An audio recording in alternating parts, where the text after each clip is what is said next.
life that I had to live after my mother's body was found. I'm not gonna lie, it was really hard.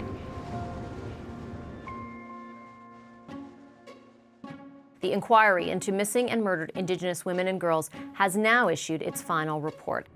To read this inquiry, it made me realize she was more likely to be murdered and go missing. It really breaks my heart. Some 1,200 Indigenous women and girls have been murdered or gone missing since 1980. According to the National Inquiry's final report, the frequent and widespread disappearance and murder of Indigenous girls and women amounts to Canadian genocide.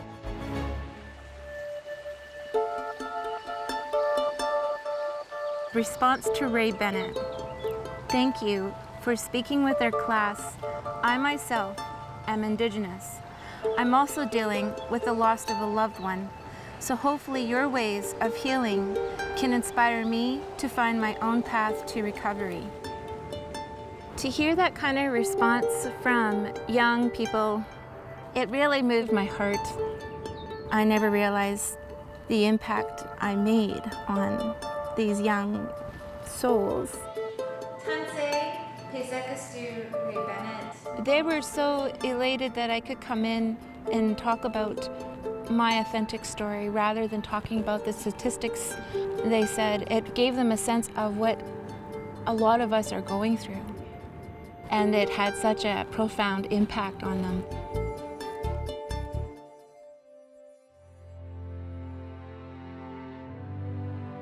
On September 1st, 1997 was the day we found out my mother first went missing.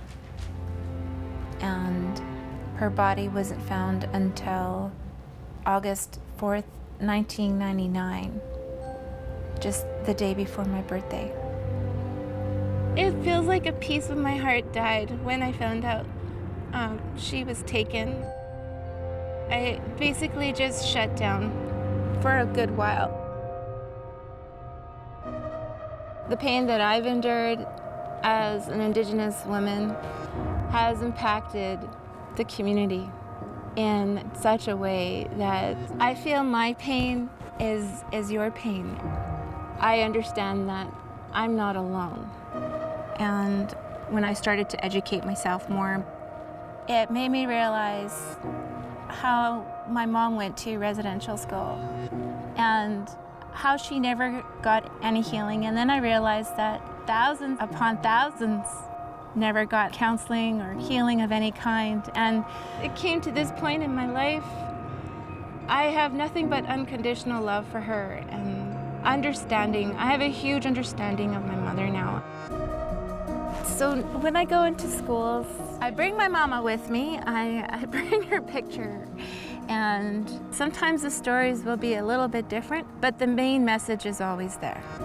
I would love for students to know that they're not limited.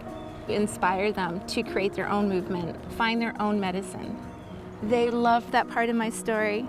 They were mystified by all the cool healing modalities I experienced. There's so much out in this world that I just wanted to experience life. I just wanted to be joy, and I want students to know there is peace and they can be joy. We can choose the path of healing, or we can choose the path of destruction. I chose the path of healing as one.